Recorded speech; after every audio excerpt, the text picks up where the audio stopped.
Bonjour, bonjour et bienvenue dans le podcast Wake Up, Rise Up and Shine, le podcast qui accompagne les femmes à vivre une vie radicalement libre et choisie. Je suis Christine Levicki, coach, entrepreneur, maman et femme qui ose briller sans retenue ni délai. Je suis l'auteur de plusieurs best-sellers dont J'arrête de râler et Wake Up. Je crois profondément que nous pouvons, nous les femmes, nous construire une vie radicalement libre et choisie, bien loin des diktats, des idées reçues et des conditionnements. Je crois que non seulement nous le pouvons, mais en plus nous le devons, car nous les femmes avons un rôle à jouer pour influencer l'avenir de notre humanité. Chaque lundi, dès 6h, je vous partage une conversation avec une personne inspirante. À travers les différents épisodes, je souhaite vous aider, selon vos désirs, à avoir une famille sereine et joyeuse, un métier qui vous fait kiffer, des finances dont vous pouvez être fiers, du temps et de l'énergie pour prendre soin de vous et vous amuser, et une sexualité délicieuse et libérée. Bonne écoute!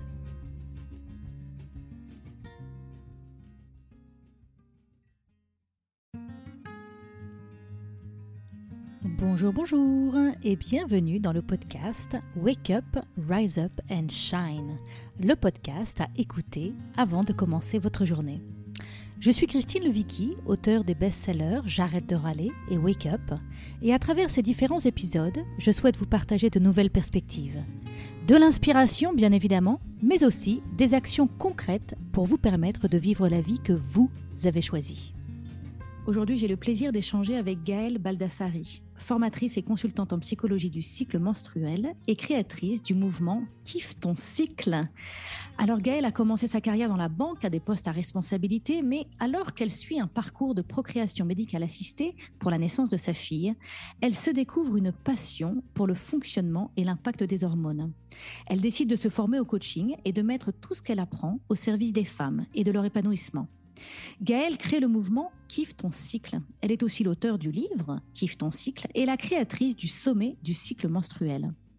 Alors cet épisode est pour toutes les femmes, car chacune de nous a besoin de savoir que notre cycle est avant tout notre allié. Dans cet épisode, nous aborderons entre autres les questions suivantes. Pourquoi est-ce important d'oser parler ouvertement du cycle féminin ? Quelles sont les différentes étapes de notre cycle et en quoi savoir où nous en sommes peut nous aider à vivre mieux au quotidien ? Quel est l'impact de la contraception hormonale sur notre cycle naturel ? Que pouvons-nous faire pour vivre la ménopause au mieux ? Que peuvent faire aussi les mamans de jeunes filles pour les accompagner dans l'arrivée de leurs règles ? Et quels sont les plus grands mythes et tabous sur le cycle menstruel et comment la société pourrait évoluer pour intégrer le cycle féminin dans son fonctionnement ? Alors bonjour Gaëlle et bienvenue. Bonjour Christine, merci. Alors, tu as créé le sommet du cycle menstruel pour que le cycle soit au cœur de la cité et retrouve ses lettres de noblesse. Peux-tu nous en dire plus sur cette belle mission que tu t'es donnée avec ce projet ? Oui, alors effectivement, c'est vraiment une mission de vie. Aujourd'hui, en tout cas, je la vis comme ça. Je me suis rendu compte que le cycle avait été injustement considéré comme quelque chose de négatif et que cette injustice pesait sur les personnes qui le vivaient. Parce que ça mettait comme un plafond de verre finalement au-dessus de nos têtes, parce que le vivant négativement, on luttait contre quelque chose qu'on vivait au quotidien. Je me suis dit, ça c'est plus possible. Et donc voilà, comment est né Kiffe ton cycle. Et l'idée des sommets, c'est que moi j'ai mon expertise sur la psychologie du cycle menstruel, mais les sommets, c'est justement permettre à d'autres professionnels, d'autres experts, de venir apporter leurs pattes à cette connaissance sur le bien-être menstruel en général qui me semble essentielle et tellement mal connue. Super, super, super. Alors, quand on parle du cycle féminin, on parle souvent des règles. Parce qu'évidemment, c'est le moment le plus évident, celui qu'on doit gérer, on ne peut pas passer à côté, le plus visible. Et en fait, il y a d'autres étapes dans le cycle, il n'y a pas que ce moment des règles. Est-ce que tu peux nous parler un peu du reste de l'iceberg, que peut-être on connaît peut-être moins bien ? Oui, alors ce qui est drôle, c'est qu'effectivement, on parle des règles parce que c'est visible, tu as raison, mais ce n'est pas l'élément le plus important du cycle menstruel. L'élément le plus important, le moment le plus important du cycle menstruel, c'est l'ovulation. Et tout le cycle est fait pour ce moment d'ovulation. le reste du cycle, je dirais, tourne autour de ça. Et donc, en même temps, c'est pas comme ça qu'on nous le présente en fait. C'est dès le plus jeune âge, ce qu'on nous parle surtout, c'est attention, à un moment donné, il y aura du sang dans ta culotte. Et après, on nous explique aussi. Après, on dit et c'est parce que tu as ovulé. Mais c'est toujours un peu l'étape numéro 2, la manière dont ça nous est présenté. Donc, je te redonne la parole. Continue, explique-nous un petit peu ce qui se passe, dont on nous parle peut-être moins souvent et dont on a peut-être moins conscience. Mais tu as tout à fait raison, on nous en parle très peu et c'est catastrophique parce que nous, aujourd'hui, quand on interroge les femmes qui nous interrogent elles-mêmes en nous disant il m'arrive ça, etc., et qu'on leur dit mais est-ce que tu es sûre d'avoir ovulé? À quel jour as-tu ovulé? L'immense majorité nous répond mais j'en sais strictement rien. Et c'est un problème. Pour moi, c'est un problème de santé publique qu'on ne puisse pas savoir quand est-ce qu'on a ovulé, comment ça s'est passé, etc. Alors, ce qui se passe dans ce cycle, c'est que tout d'abord, au moment des règles, il va y avoir une cohorte de follicules qui vont se mettre à grandir et on va en sélectionner plus qu'un seul pour ovuler. Donc, il y a la phase préparatoire, je dirais, à l'ovulation. Et puis vient le moment de l'ovulation, donc le pic. Et d'ailleurs, au niveau hormonal, c'est vraiment un pic. Il y a un pic d'œstrogène, un pic de l'hormone qui s'appelle la LH, l'hormone lutéinisante, et un pic de FSH, l'hormone folliculostimulante. Donc, il y a vraiment un gros pic hormonal à ce moment-là. Et puis ensuite, on passe dans la deuxième phase, l'ovulation est passée. Et donc, on arrive dans la préparation, la phase de préparation à une grossesse potentielle. Donc la phase qu'on appelle régulièrement prémenstruelle, dans laquelle on va avoir la présence d'une hormone qui s'appelle la progestérone, qui, elle, est là uniquement pour préparer à la gestation. Progestérone, progestation. Et il va y avoir aussi des œstrogènes qui vont être sécrétés dans cette phase-là. Et puis arrivent les règles. Et en fait, les règles, c'est que l'échec, finalement, du cycle. Ça n'est que le symptôme de « Ah bah, ce coup-ci, ça n'a pas marché ». Et ça n'est que ça, finalement, les règles. Donc, c'est juste un effondrement hormonal qui déclenche les saignements pour qu'on puisse repartir dans un nouveau cycle. Super. Et alors, en quoi c'est intéressant? Pourquoi est-ce que c'est problématique pour toi? Et pourquoi c'est une question de santé publique, le fait qu'on ne soit pas capable de savoir quand est-ce qu'on ovule? Eh bien, justement, donc l'ovulation, je disais, est le moment le plus important et c'est le moment aussi le plus caractéristique des problématiques qu'on peut vivre. On peut, par exemple, avoir des saignements tous les mois et ne pas ovuler. Et donc ça, c'est un signal qu'il y a un problème de santé. Il y a quelque chose qui se passe. On peut aussi avoir une ovulation très tardive par rapport à la date d'arrivée des saignements. Et ça ne permet pas, par exemple, l'annulation d'une grossesse, si c'est ce qu'on souhaitait. Il y a plein de choses qui sont liées à quand est-ce qu'arrive l'ovulation et comment ça se passe dans mon cycle. Et si on ne sait pas quand est-ce qu'arrive l'ovulation, on n'a pas les autres informations. On est juste là, moi je vois, et c'était mon cas, quand je suis entrée en procréation médicalement assistée, j'étais ce qu'on appelle en aménorrhée, c'est-à-dire que j'avais des cycles qui duraient plus de 3 mois. Et à l'époque, je faisais que attendre le moment où les règles arrivaient. Et quand elles arrivaient, je ne savais même pas si j'avais ovulé. Et je me souviens de cette phrase de mon médecin à l'époque qui me dit « Mais avec cette durée-là de cycle, c'est sûr qu'il n'y a pas d'ovulation ». Et en fait, il se trompait, puisque après, j'ai appris à reconnaître mon ovulation. Il se trouve que mon cycle est persévérant. C'est-à-dire qu'effectivement, je ne déclenche pas les règles tant qu'il n'y a pas eu d'ovulation préalable. Et ça, c'est très différent d'une personne à l'autre. Et c'est hyper intéressant de savoir comment est son cycle. Est-ce que mon cycle, il est très... réactif, par exemple, à mon environnement, à mon stress? Est-ce qu'au contraire, non, c'est comme un pilier, quoi qu'il arrive, il ne change rien?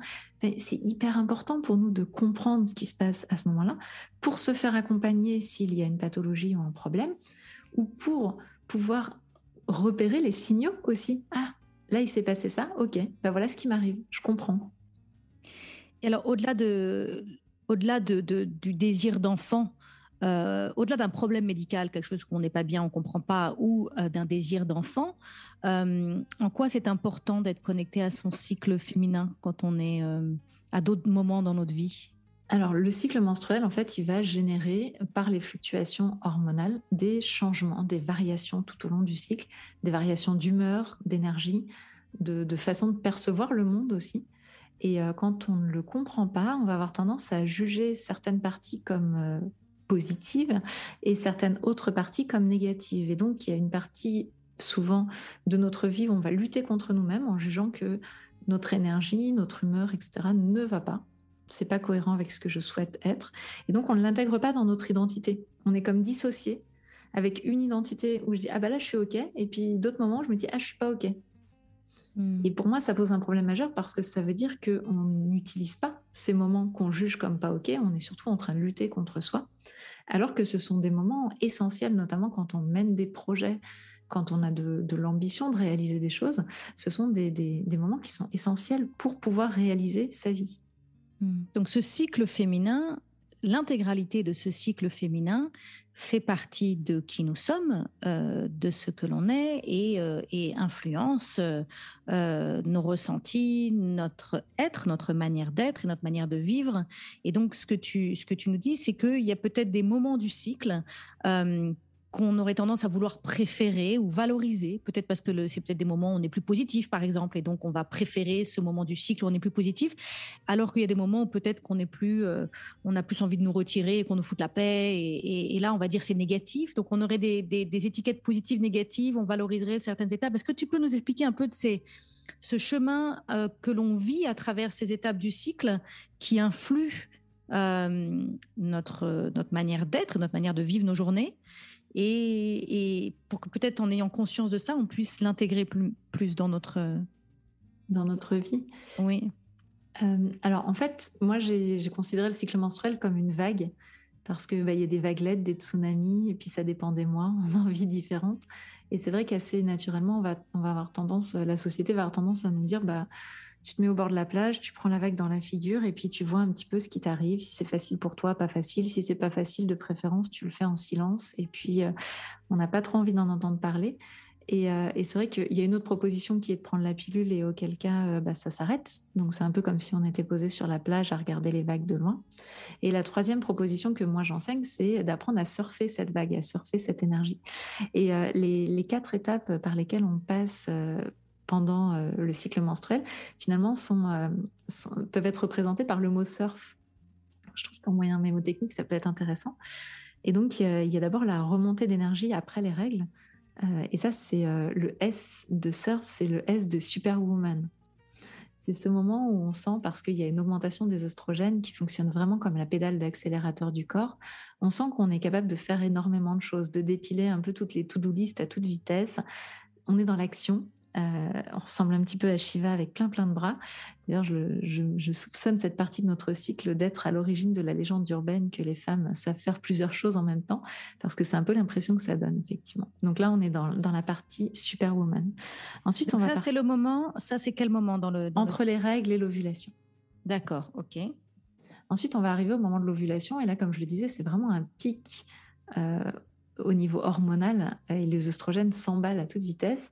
On va aussi avoir un pic de testostérone à ce moment-là, qui va nous donner un boost de confiance en nous. Donc ça va être un moment où on va se retrouver dans la position d'être, moi j'appelais ça ultra sympa, pour la lettre U du mot surf, parce qu'effectivement, alors pour ma part, c'est le moment où je vais me retrouver à dire oui à ma fille à la caisse d'un supermarché quand elle me demande l'accessoire où je lui dis non depuis des mois. C'est aussi le moment où je vais pouvoir avoir envie de dire oui à beaucoup de sollicitations, avoir le plaisir de rencontrer des gens, de communiquer sur les projets que je peux mener, mais aussi d'être au service de la famille. Et c'est effectivement un moment, c'est normal parce que si on y réfléchit, c'est le moment de l'ovulation, le moment où on est la plus fertile. Et donc, quelque part, notre corps se dit, c'est peut-être le moment d'aller voir les gens quand même pour avoir une petite chance d'obtenir mon résultat attendu en tant que corps, c'est-à-dire de tomber enceinte, même si ce n'est pas le nôtre. Et puis ensuite, l'ovulation est passée. Et là, la fenêtre de fertilité est fermée. Donc là, il n'y a plus aucun intérêt à nous envoyer vers l'extérieur. Et on va se retrouver avec de la progestérone qui va être sécrétée. Et cette progestérone va nous amener à revenir plus vers nous. Et là, on va arriver dans la zone prémenstruelle, bien connue de certaines, avec la lettre R. Alors, la lettre R de la zone prémenstruelle, je vous laisse voir laquelle ça peut vous faire appeler. Moi, j'ai choisi d'y mettre le mot redoutable, mais on peut en mettre beaucoup d'autres, comme je le vois souvent dans mes conférences. Et donc, c'est effectivement la période où on va être capable de dire ce qui ne nous va pas. de repérer ce qui ne nous va pas aussi, que ça soit en termes de ménage, parce que la progestérone va faire baisser notre immunité. Donc, on va se retrouver à avoir potentiellement des envies de ménage assez astronomiques, et puis aussi des envies de ménage dans notre vie, je dirais, plus symbolique. C'est-à-dire de faire en sorte que ça y est, c'est bon, j'ai dit oui à beaucoup de choses, maintenant il va peut-être falloir que je fasse un petit audit de comment va ma vie pour régler ce qui ne va pas. Donc cette partie redoutable est souvent plus mal aimée parce que moins socialement valorisée, mais elle est essentielle pour faire un audit de notre vie, pour ne pas vivre à côté de nos pompes quelque part, pour revenir à nous. Et puis ensuite, il y a tout qui va s'apaiser au niveau hormonal et c'est l'arrivée des règles.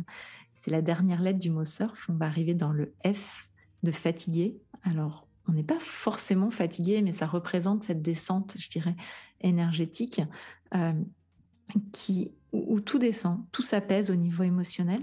Et on peut, à ce moment-là, avoir une prise de distance un petit peu par rapport au fait de faire les choses, d'être dans l'action, action, action.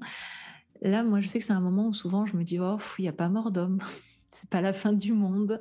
J'ai un peu l'impression d'être sur la Lune et de regarder mes projets qui sont restés sur Terre. Et de fait, c'est aussi un moment où je vais pouvoir prendre du recul et voir si ma vision à très long terme, je vais dans cette direction-là ou si je me suis peut-être un petit peu égarée. Donc c'est un bon moment pour aussi prendre des décisions. Et c'est aussi un moment qui socialement peut être un petit peu moins considéré comme positif parce qu'on est un petit peu moins dans l'action. Et puis c'est un moment essentiel pour se ressourcer parce que recharger les batteries aujourd'hui dans un monde où il y a des épidémies de burn-out à non plus savoir que faire, c'est bien un monde dans lequel on n'apprend pas à recharger les batteries et pourtant c'est absolument essentiel parce que ensuite on va repartir sur Superwoman et pour ça il faut de l'énergie. Merci, merci, merci. Je me surprends à prendre plein de notes pendant que je t'écoute. C'est le signe que c'est un épisode passionnant. Je ne serais pas étonnée que les personnes qui écoutent sont aussi en train de gratter tout ce qu'elles entendent, tellement c'est intéressant. Ce qui est fou, hein, ce qui est quand même fou, c'est de se dire que j'ai jamais entendu ça aussi bien expliqué, quoi, de ma vie. Donc, merci Gaëlle, merci pour ce que tu fais. Continue ta mission. Continue ta mission. Alors, j'ai une question sur la contraception hormonale. Donc, tu décrivais tout à l'heure, si on prend la pilule, ça peut aussi être un stérilet avec des hormones, enfin, tout ce qui est contraception hormonale, tu disais, ça arrête les vagues. Donc, quel est l'impact de cette contraception hormonale sur notre cycle naturel? Est-ce qu'on a encore ce cycle? Est-ce qu'on a encore... Voilà, quel est l'impact? Alors, il y a deux types de contraception hormonale. Donc, il y a la contraception œstroprogestative, qui est la pilule la plus répandue aujourd'hui, la plus donnée à 90%, qui bloque complètement l'ovulation. C'est son but. Donc, son but, c'est de bloquer l'ovulation, de changer la glaire cervicale pour que les spermatozoïdes ne puissent plus passer. Et c'est une pilule qui nous est donnée avec souvent une période d'arrêt de 7 jours. Qui peut donner l'impression qu'on a des règles, mais en réalité, ce sont juste des saignements de privation. C'est-à-dire ce que je disais tout à l'heure, quand toutes les hormones s'effondrent, ça génère des saignements utérins. Et en fait, c'est juste un effondrement hormonal qui est lié au fait qu'on arrête de prendre la pilule. Donc là, dans ces cas-là, le cycle est complètement bloqué. Maintenant, comme on génère chimiquement, je dirais, un effondrement hormonal, eh bien, on peut avoir des sensations de cyclicité, de syndrome prémenstruel, bien sûr, sous ce type de pilule, parce qu'il y a cet effondrement hormonal et qui arrive juste avant les règles.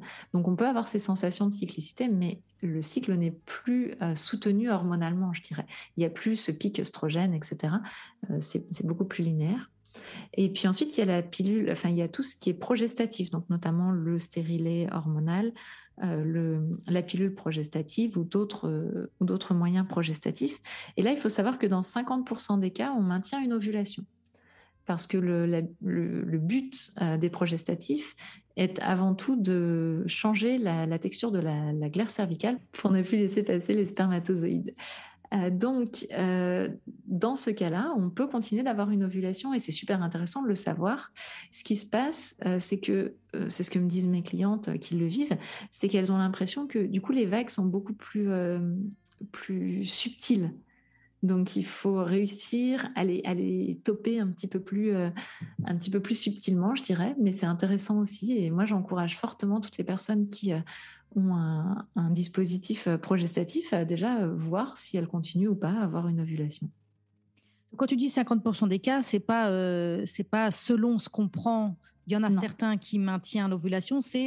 Le corps réagit différemment à ces contraceptions. Et dans 50% des cas, il y a encore une ovulation. C'est ça? C'est exactement ça. D'accord. Et donc là, pour le savoir, comment on peut le savoir? C'est Alors, juste observer de manière subtile? Alors on peut, mais c'est complexe. Le plus facile pour le savoir, c'est de suivre sa température au réveil pendant quelques cycles pour voir un petit peu ce qui se passe. Par exemple, sous stérilet hormonal, quand on continue à avoir des règles régulières, a priori, il y a quand même de fortes chances de continuer à ovuler. D'accord. D'accord, ok. Super, super. Merci beaucoup, merci beaucoup. Alors, figure-toi que j'ai enregistré récemment un épisode de podcast avec Camille Sfez, que tu connais peut-être, qui est la créatrice des Tentes Rouges à Paris. Et alors, on parlait sur cette idée que quand les femmes ne sont pas exposées à la lumière artificielle, donc elles sont juste exposées à la lune et au soleil, en fait, elles ovulent en même temps. Est-ce que tu as déjà entendu parler de ça? Alors oui, j'ai entendu parler de ça, oui, tout à fait. C'est une proposition qui est assez répandue, qui pour l'instant n'a pas été, à ma connaissance, prouvée scientifiquement. Je suis dans l'expectative par rapport à cette information. Je remarque juste qu'aujourd'hui, dans le monde dans lequel nous vivons, les femmes n'ovulent pas de façon synchronisée. Et je n'ai pas de... Enfin, moi, ce qui me surprend là-dedans, et sans dire que c'est faux, parce que vraiment, je n'en sais rien, je trouve ça super intéressant, mais ce qui me surprend là-dedans, c'est que ce ne soit pas un phénomène du tout qu'on retrouve chez les autres animaux menstrués. Alors, il n'y en a pas beaucoup, mais on ne retrouve pas ce lien-là. Donc, je ne sais pas. Voilà. Non, moi, ce que je remarque avec ces informations sur la Lune, sur les synchronisations, etc., c'est que souvent, ça peut amener comme une sensation d'imperfection chez certaines personnes menstruées et chez certaines femmes. Et moi, ça me pose un petit problème. C'est ce que j'appelle souvent les élus qui ovulent à la pleine lune et qui ont leurs règles à la nouvelle lune. Il y a une espèce comme ça d'élitisme qui me pose question parce qu'aujourd'hui, il y a des applications comme l'application Clou, par exemple, qui recueille plusieurs millions de cycles de femmes qui déposent leurs informations sur leur cycle, qui s'est rendu compte qu'aujourd'hui, c'est 13% des femmes qui ont un cycle de 28 jours à peu près, et qu'aujourd'hui, dans cette application-là, il n'y a aucune corrélation entre la lune et le cycle menstruel des personnes qui notent leur cycle sur cette appli. Donc voilà, moi l'information m'intéresse. J'aurais même envie d'aller voir un petit peu, même pour moi, si ça faisait quelque chose.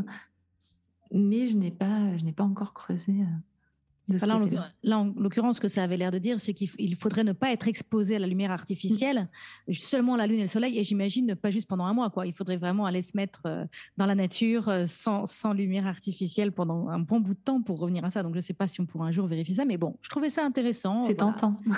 C'est tentant, oui, ça serait tentant de voir. Après, on s'est aussi nous poser la question. Moi, je suis maman de 3 filles et quand on s'est retrouvés confinés à la maison, on avait l'impression qu'on se retrouvait à finalement avoir nos règles au même moment. Mais en même temps, c'était pas non plus 100% à chaque fois. Enfin bref, mais c'était intéressant d'observer comment on peut s'influencer. Moi, ça attise ma curiosité. Je n'ai pas forcément besoin de réponse, mais ça connecte un peu avec les mystères de la vie. Mais ça, par exemple, aujourd'hui, il y a quand même eu des études qui ont été faites. Donc, il y avait une première étude qui démontrait dans un internat qu'il y avait des synchronisations. Et cette étude a été complètement démontée par les suivantes parce que, en fait, la probabilité, quand on parle juste de pure probabilité sur des cycles d'une durée en moyenne d'un mois, de se retrouver à certains moments à avoir des choses en même temps et puis des choses qui se décalent après, est finalement énorme. Et donc, c'est avant tout aujourd'hui, et c'est pareil, c'est l'application Clou qui a mené cette étude, la plus grosse en tout cas qui existe, c'est avant tout des biais de confirmation qui font dire à des duos, à des trios, à des plus grands niveaux qu'on a nos règles en même temps, parce que c'est vrai que si ça commence pas tout à fait le même jour et puis que ça se décale un petit peu, finalement, on va avoir tendance à vouloir que ce soit le cas. Et donc, c'est plus, en tout cas, l'étude qui a été menée montre qu'on est plus sur des biais de confirmation que sur une réalité Oui, merci de clarifier ça, ça fait complètement sens. Oui, tout à fait, tout à fait. Alors, j'ai une autre question. Moi qui approche à grands pas de la ménopause, est-ce que tu peux me dire un peu à quoi je peux m'attendre? Comment mon corps de femme va-t-il être affecté par ce changement? Et surtout, est-ce que tu as quelques conseils sur ce que je pourrais faire, mais aussi toutes les auditrices qui nous écoutent, pour continuer à être en pleine santé et bien dans ma peau? Alors, le premier conseil que j'aurais envie de donner, c'est de faire attention à ce qu'on appelle la préménopause. Cette période où il y a tout qui se détraque un petit peu, où on sent que peut-être le syndrome prémenstruel est un peu plus présent, un peu plus violent, qu'on sent que les cycles sont différents, peut-être deviennent anovulatoires pour certains. Donc si on sait repérer son ovulation, on sait repérer ces choses-là. Parce que ça va être un peu la dernière période de réglage assisté, je dirais, où on va pouvoir faire des petites modifications dans notre vie et se rendre compte, ah, ça a marché, ce coup-ci, je me sens mieux à ce niveau-là. Parce qu'après cette période de préménopause, on va arriver dans la période de ménopause et donc dans l'arrêt du cycle, je dirais. Et là, on va être obligé de faire des réglages sans assistance. On n'a plus le moyen de vérifier que ça fonctionne vraiment et on tente. Et c'est un peu plus compliqué. Donc, le premier conseil que j'aurais envie de donner, c'est voilà, quand vous sentez que le cycle commence à devenir un peu différent de d'habitude, un petit peu plus surprenant, un petit peu plus fort peut-être, c'est de commencer par prendre ces éléments-là en se disant il y a peut-être des petites choses à régler avant d'arriver dans la ménopause. Donc ça, c'est mon premier conseil.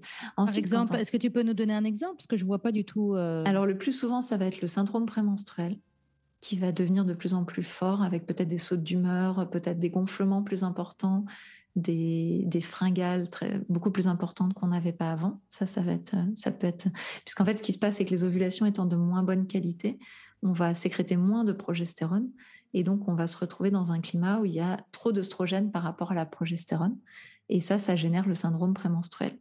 Donc c'est normal de l'avoir un peu plus fort au fur et à mesure, mais ça nous dit quand même, le corps il galère un petit peu. Donc c'est le moment d'aller voir ce qui se passe.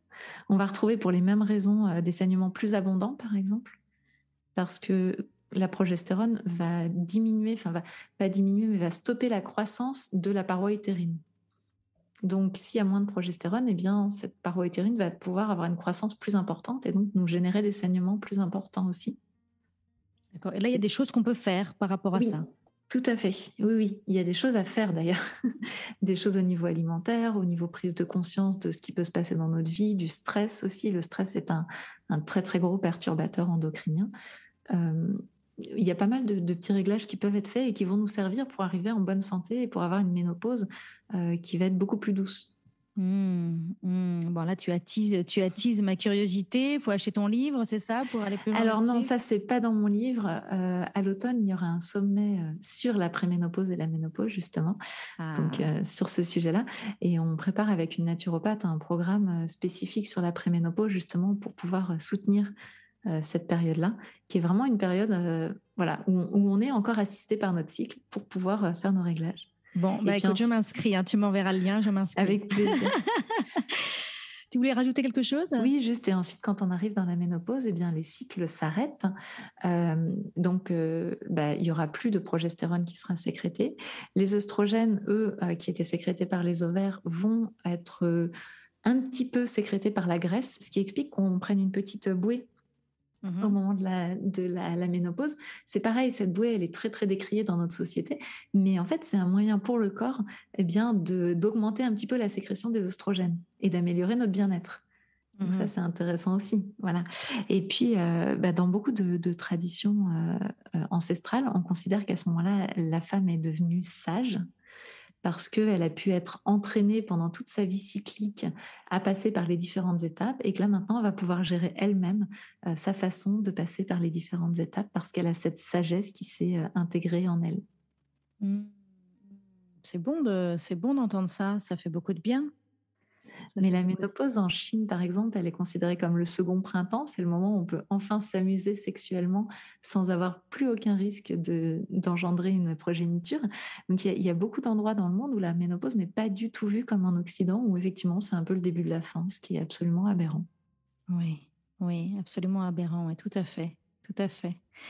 Alors, allons maintenant de l'autre côté et parlons des jeunes filles. Est-ce qu'il y a des choses que les mamans peuvent faire, notamment, pour accompagner l'arrivée des règles dans la vie d'une jeune fille ou pour célébrer? Ou est-ce quelque chose que tu recommandes ou que tu souhaiterais encourager qui puisse être vécu à cette étape de la vie d'une jeune fille? Alors déjà, mon premier conseil, ce serait d'en parler très jeune. On a repéré, nous ici, avec notre communauté, qu'à partir de 11 ans à peu près, c'est un peu l'âge repéré, ça devient très compliqué d'en parler parce que les jeunes filles n'ont plus envie d'entendre parler leurs parents. de ce genre de sujet intime. Et donc, si ça a été parlé à 7, 8 ans, 9 ans, finalement, elles ont l'information, même quand elles se ferment comme des huîtres, du fait de l'arrivée de la puberté. Donc déjà, la première chose, c'est d'en parler tôt, de façon très naturelle, de pouvoir leur permettre de s'observer déjà. Souvent, on dit un petit garçon, il a un pénis, une fille, elle a rien. Non, c'est pas vrai. Et offrir un petit miroir à une fille en lui disant, tu sais, dans ton intimité, quand tu es tranquille, sous ta couette, tu sais que personne va rentrer, ou alors dans la salle de bain, tu peux aller regarder comment est faite ta vulve et voilà, lui expliquer un petit peu tout, qu'est-ce qui se passe à cet endroit-là, pour que justement, il n'y ait pas de tabou sur cet endroit-là, toute la zone vulvaire, parce que sinon, c'est compliqué ensuite d'accueillir ce qui vient de là. Ensuite, moi, ce que je conseille, c'est de présenter. Moi, j'aime beaucoup l'analogie avec la poire, l'utérus. On va chercher une poire dans la cuisine quand c'est la saison et on montre en fait la taille à peu près d'un utérus, puisque ça fait à peu près la taille d'une poire. Ce qui permet aussi de se représenter. C'est compliqué de se représenter quelque chose qui est à l'intérieur. Et nos dessins donnés en biologie sont juste une catastrophe pour la représentation des choses. Donc, c'est vrai que d'avoir si on a une maquette, c'est génial, mais sinon, une poire à la maison pour dire, voilà, ton utérus ressemble à peu près à ça. Donc, tu vois bien que ça ne va pas contenir 5 litres de sang, ça va contenir quelques centaines de millilitres de sang. Et puis, voilà, d'expliquer très naturellement, je dirais, ce qui se passe à l'intérieur, sans avoir besoin de connecter ça à la sexualité. Je rappelle que l'âge des premières règles, c'est à peu près 12 ans. L'âge du premier rapport sexuel arrive aux alentours de 17 ans en moyenne. Ça veut dire qu'on n'a pas nécessairement besoin d'aller connecter immédiatement l'information sur comment est fait ton corps à une information comment ça se passe la sexualité. Et ça, d'ailleurs, ça fait partie des mythes que j'avais envie d'aborder avec toi, cette idée que les règles montrent que les filles sont prêtes à avoir des rapports sexuels. Et en fait, non, c'est pas. Non. Voilà, c'est pas Non, et forcément. puis on voit qu'en plus, dans beaucoup de sociétés, notamment chez les peuples racines, on va souvent trouver cette notion de 2 ans. Alors 2 ans, 20 cycles, ça dépend des endroits, mais à peu près 2 ans, entre l'âge des premières règles et l'âge où la jeune fille peut être mariée. Parce qu'il y a un temps de mise... Et c'est drôle parce que dans notre société occidentale, on sait que ces 2 années, finalement, c'est le temps en général qu'il faut pour que le cycle se régularise. Donc, c'est pas du tout incohérent. Mais donc, les premières règles veulent absolument pas dire qu'on est prête à quoi que ce soit. D'ailleurs, sachant que, en plus, il y a des jeunes filles qui ont des pubertés précoces à 9 ans aujourd'hui. Elles sont absolument pas prêtes à avoir quelque relation sexuelle que ce soit. Oui, et en même temps, c'est vrai que pour les parents et pour l'école, souvent, ça nous est présenté de cette manière-là. Vous avez des règles, donc il y a la possibilité d'une grossesse non désirée. Et donc, tout de suite, on associe règles, ovulation, donc attention, danger. Et malheureusement, il y a un raccourci là qui se fait et qui est traumatisant en fait. Ouais, et ce raccourci, il est d'autant plus aberrant que pour les jeunes filles qui ont des règles un peu tard, ce qui a été mon cas. Moi, j'ai eu mes règles, j'avais 16 ans passés. En fait, il faut savoir que la première ovulation peut arriver avant les premières règles. Oui, bien évidemment. Donc, ça veut dire que si on décide de parler à une jeune fille de relations sexuelles à partir du moment où elle a ses règles, on oublie qu'il est complètement possible de tomber enceinte sans jamais avoir eu ses règles de sa vie. Donc pour moi, là, il est essentiel en tant que parent, en tant qu'accompagnant, quel qu'il soit, de se poser la question, à quel stade en est cet enfant? Et parler des règles est essentiel avant 12 ans.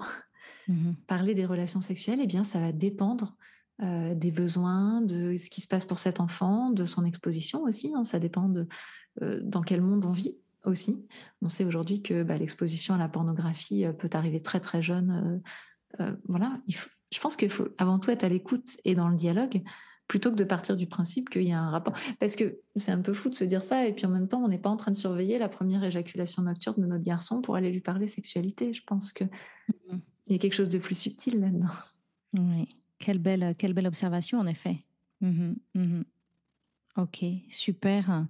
Alors, j'avais envie d'aborder avec toi, avant de clôturer cet épisode, quelques tabous ou quelques mythes. Et puis surtout, il y a cette idée que tu as dans ton travail qui est de mettre le cycle au centre de notre société, de notre cité. Et je pense que, voilà, d'aborder un peu les tabous tous les moments où justement on met le cycle complètement en marge de la société, et souvent on lui met des étiquettes et des labels qui en fait créent des discriminations, créent des inégalités, créent des injustices, parce que ce cycle féminin n'est pas pleinement intégré et honoré dans la société dans laquelle on vit. Donc, un des premiers mythes, par exemple, c'est que les règles sont sales et qu'elles sont dangereuses.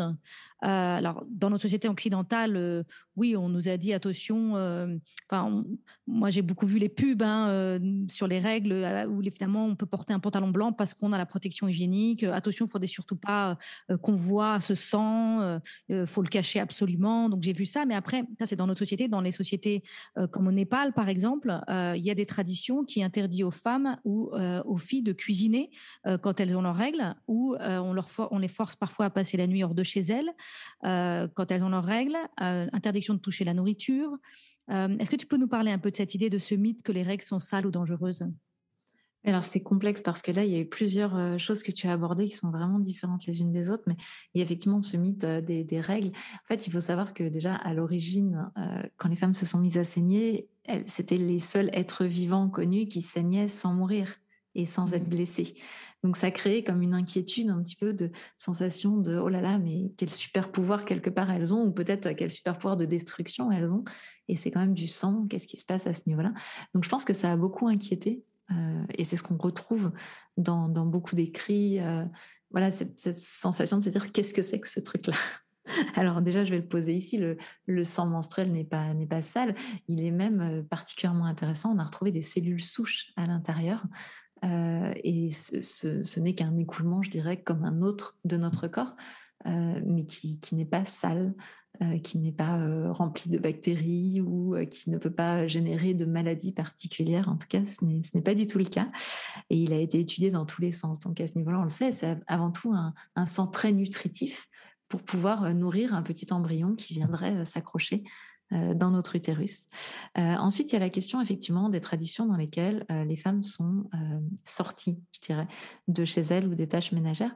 Et là, c'est intéressant de voir que l'origine de ça était peut-être pas négative parce que l'idée de permettre de prendre du recul, de se reposer, d'être en dehors, je dirais, des tâches du quotidien est pas inintéressant quand on comprend le cycle. Le problème, c'est que c'est devenu quelque chose où on a posé dessus, je dirais, des croyances et des superstitions surtout. Et donc, c'est plus un choix possible, c'est plus une possibilité offerte aux personnes menstruées, c'est devenu une obligation sous peine que la famille vive un malheur terrible, etc. Et le problème, c'est bien ça, c'est d'avoir cloqué quelque part là-dessus de la superstition. Parce que l'idée de pouvoir prendre un peu de recul, de peut-être être exonéré de faire la cuisine quelques jours, etc., c'est pas complètement idiot. Oui, parce que d'un côté, on a certaines traditions qui veulent isoler et justement faire que tout s'arrête. Et de l'autre côté, moi, j'ai grandi et on m'a expliqué, n'arrête rien. C'est ça, rien ne change. Mets un tampon et va à la piscine. Et Moi, pareil. mets ton jean blanc. Donc voilà, c'est intéressant de voir comment les sociétés traitent ça complètement différemment. Et je pense que les deux sont un problème. Le fait d'imposer le repos forcé, je dirais, d'être isolé, etc., est un problème. Mais je pense que c'est tout autant un problème de dire il ne se passe rien. C'est un non-sujet. Je pense que c'est tout autant un problème. Et je pense que dans les deux cas, on a un balancier à faire revenir au milieu qui est de dire il se passe quelque chose, mais à chacune de savoir qu'est-ce qui se passe pour elle et quel est son besoin. Oui. Alors, un autre mythe qu'on entend souvent sur les règles, c'est les femmes qui ont leurs règles sont de mauvaise humeur ou ça réduit leur capacité. Enfin, cette idée un peu qu'on serait moins que quand on va avoir nos règles ou quand on a nos règles. Alors, ce qui est intéressant sur la réduction de la capacité, on va le poser tout de suite ici. Il y a des études qui sont faites, notamment avec les sportifs de très haut niveau, qui montrent que c'est pas du tout le cas. Donc déjà, stop, on arrête avec ça. Il peut même y avoir des surperformances qui sont faites pendant cette période-là. Donc non, en fait, on est toutes différentes, on réagit toutes différemment et les conclusions des premières études qui sont menées, c'est que c'est surtout à chacune de savoir comment elle fonctionne. Mais c'est absolument pas le vecteur d'une sous-performance. Ensuite, effectivement, de savoir l'histoire des humeurs, etc. Oui, on a des humeurs fluctuantes. Maintenant, il faut voir un petit peu, il y a des livres qui sont magnifiques sur ce sujet-là, comment est traitée la colère des femmes dans notre société. C'est-à-dire qu'un homme qui va se mettre en colère, il n'y a personne qui va se demander s'il a le gros côlon qui est un petit peu encombré. Mhm. Alors que c'est peut-être la raison de sa colère présente. Et quelque part, une femme qui va se mettre en colère, tout de suite va être taxée d'hystérique, hystérique qui ramène à l'utérus. En fait, on va tout de suite ramener ça à ça. Parce que la colère des femmes aujourd'hui est complètement dévalorisée. Et on l'a vu, nous, dans des débats politiques, notamment français, quand des femmes sont arrivées à un certain niveau, tout de suite, on leur a dit, mais ne vous énervez pas. Ça faisait partie des choses faciles, je dirais, pour attaquer une femme, que lui dire ne vous énervez pas, ce qu'on n'aurait pas forcément dit à un homme. Donc, il y a cette question de quelle est la place des émotions un peu vives pour les femmes. Et oui, on a tendance à quelque part les bloquer tant qu'on peut les bloquer, parce qu'on a été éduqués comme ça. Et de fait, elles ont tendance à ressortir parce qu'on ne peut plus forcément tout bloquer au moment de la phase prémenstruelle et peut-être un petit peu dans la période menstruelle. Mais c'est avant tout un problème de reconnaissance sociétale. C'est-à-dire que si on pouvait s'exprimer comme on est tout le temps, dans le cycle, selon notamment la médecine traditionnelle chinoise, la période de la colère, c'est plutôt la période de remontée d'énergie après les règles. C'est plutôt la période superwoman dont je parlais tout à l'heure. Sauf que dans cette période-là, la colère, elle n'est pas chaude. C'est une colère assez froide qu'on est capable de poser, etc. Et donc, ce qu'on fait parce qu'on nous a appris comme ça depuis qu'on est toute petite, si c'est pas chaud bouillant et qu'on arrive à le gérer, on n'a pas besoin de la sortir. Donc, elle va sortir dans une période où ça va être chaud bouillant et qu'on ne peut plus la retenir. Mais si on apprend au fur et à mesure à déverser les choses qu'on a à dire tranquillement dans une colère saine, parce que ça arrive parfois, eh bien, quelque part, il n'y a pas de raison que ce soit dans cette période-là que ça vienne. Cette période-là, c'est un peu comme la soupape. Donc, c'est un petit peu comme si on accusait la cocotte minute d'avoir de l'eau qui s'évacue par la soupape. Mais quelque part, elle en garde beaucoup en dessous. Oui. Cette période-là, c'est juste la soupape. Et puis la question à se poser, c'est qu'est-ce qui fait que notre vie nous met dans cet état de cocotte minute? Et on est bien d'accord. Justement parce qu'en tant que femme, on nous a beaucoup dit sois gentille, sois sage, ne fais pas de vagues. Et donc, on essaye de de pas faire de vagues, sauf qu'il y a des vagues, comme tu disais tout à l'heure. C'est exactement ça. Voilà, exactement, super. Et le dernier tabou, on va clôturer par ça parce qu'il me semble intéressant, c'est un mythe ou un tabou, je ne sais pas, mais il y a vraiment cette idée que la menstruation est une question uniquement féminine. Comme si on était les seuls à être concernés. Et donc, j'ai envie qu'on parle un petit peu de ça. Est-ce que la menstruation est une question uniquement féminine? Voilà, déjà, il y a tout type de personnes qui vivent le phénomène des menstruations, puisqu'il va y avoir aussi des hommes transgenres, par exemple, qui vont le vivre, des personnes intersexuées qui vont pouvoir aussi le vivre. Donc, c'est vrai que moi, j'alterne entre le terme femme et le terme personne menstruée pour permettre d'intégrer aussi toutes ces personnes qui ne se reconnaissent plus ou qui ne se reconnaissent pas sous ce terme femme. Et après, moi, je pense que c'est avant tout une question de société parce qu'en fait, toute personne qui vit à proximité d'une personne qui vit un cycle menstruel est impactée. Et moi, j'ai envie de reposer quelque chose ici qui est essentiel pour moi. On est tous nés grâce à ce phénomène. Si ce phénomène n'existait pas, on ne serait pas là. Donc, se dire que c'est quelque chose, c'est le problème des femmes, laissez-les se débrouiller entre elles, etc., c'est une aberration totale. Par contre, se rendre compte qu'effectivement, ces fluctuations d'énergie, d'humeur, d'hormones qui nous rendent paradoxalement beaucoup plus prévisibles que ne le sont les personnes non menstruées. Ça, c'est ça qui est intéressant quand même, puisque ce soutien hormonal, finalement, crée de la prévisibilité. C'est super intéressant parce que ça pourrait apprendre, si on le faisait avec nos enfants depuis la plus tendre enfance, quel que soit leur sexe, quel que soit leur genre, on leur montrait que oui, il y a des moments où waouh, j'ai plein d'énergie, puis des moments où je m'apaise, puis des moments où j'ai des besoins qui sont changeants. Si on leur apprend ça, les hommes aussi vont réapprendre à réintroduire ça dans leur vie parce que eux aussi, ils sont cycliques. Alors certes, pas avec un soutien hormonal menstruel, mais il y a 24% des hommes qui considèrent qu'ils ont un cycle mensuel en passant par les mêmes phases que nous. Et ça, c'est une étude qui avait été faite en Angleterre. Et de toute manière, ils vivent le cycle de la journée, le cycle de leur projet, le cycle des saisons, exactement comme nous. Donc, ils vivent aussi des fluctuations. Et pour moi, réhabiliter le cycle menstruel, c'est réhabiliter dans toute la société les notions de fluctuation. C'est intéressant parce que et je te disais tout à l'heure, avant qu'on démarre l'enregistrement, que j'avais développé un programme qui s'appelle La Voix d'Athéna, sur lequel j'accompagne des femmes pendant 90 jours à activer leur super pouvoir féminin. Et on parle de cette notion de la différence entre le masculin et le féminin d'un point de vue avec un grand F et avec un grand M, plutôt de l'ordre du yin-yang, ces dimensions de l'être. Et le masculin, c'est le linéaire. Et il y a vraiment ce côté d'aller de l'avant, de performer, de faire monter les cours. Enfin, c'est pas vraiment des cours, mais il faut que ce soit des flèches qui montent. On est vraiment dans la productivité, la rentabilité, le linéaire, les choses qu'on peut calculer, qu'on peut prouver. Enfin, je sais pas comment dire.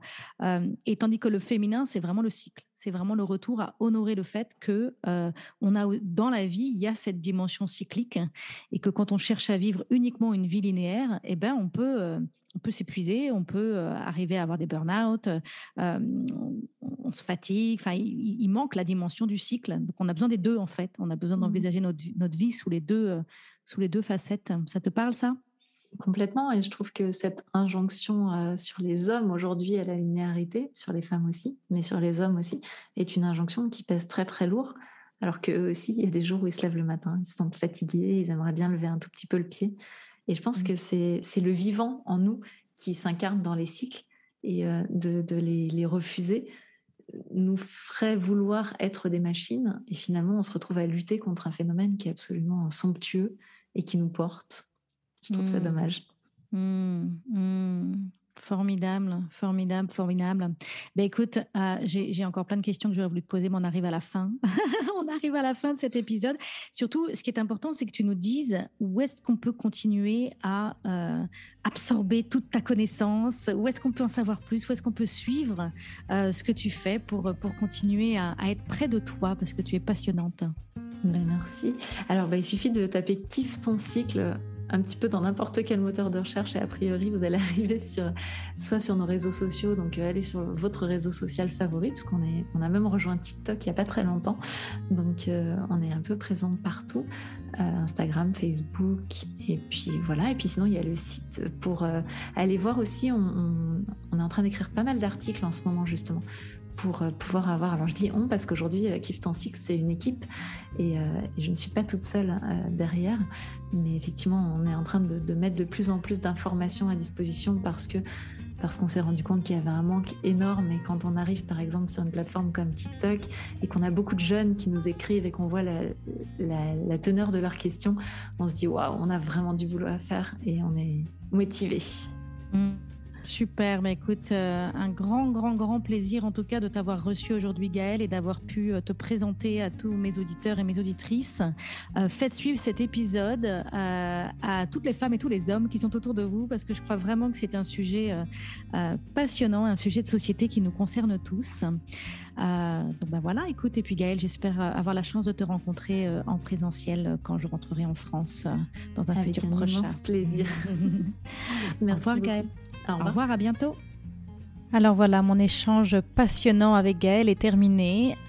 Si les thématiques de la sexualité, de la féminité vous passionnent autant que moi, je vous invite à écouter l'épisode 37 intitulé « Parlons sexe et jouissance », ainsi que l'épisode 49 « Se faire accompagner dans sa sexualité » et enfin l'épisode 59 « Femme puissante et vulnérable ». Si vous avez aimé ce podcast, abonnez-vous pour que je puisse continuer à vous apporter des ressources pour vous aider à vivre pleinement la vie que vous avez choisie. Si vous écoutez sur Apple Podcast, laissez-moi 5 étoiles. C'est vraiment le meilleur moyen de m'encourager et de me soutenir. Et si vous avez envie d'aller plus loin, j'ai créé pour vous un programme vidéo gratuit sur 5 jours pour vous aider à ne plus vivre votre vie à moitié endormie. Vous pourrez le trouver sur mon site internet www.christinelevicky.com. À bientôt pour un autre épisode à écouter avant de commencer votre journée.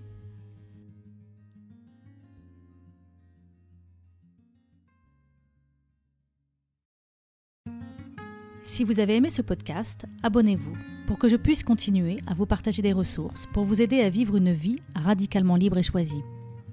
Je vous invite à mettre 5 étoiles sur Apple Podcast ou sur votre plateforme préférée. C'est vraiment le meilleur moyen de me soutenir. Vous pouvez aussi partager l'épisode que vous venez d'écouter avec votre entourage si vous pensez que cela pourrait les intéresser. Et si vous avez envie d'aller plus loin, j'ai créé un programme vidéo sur 5 jours gratuit pour vous aider à ne plus vivre votre vie à moitié endormie. Vous le trouverez sur mon site www.christinelevicky.com. À bientôt pour un nouvel épisode.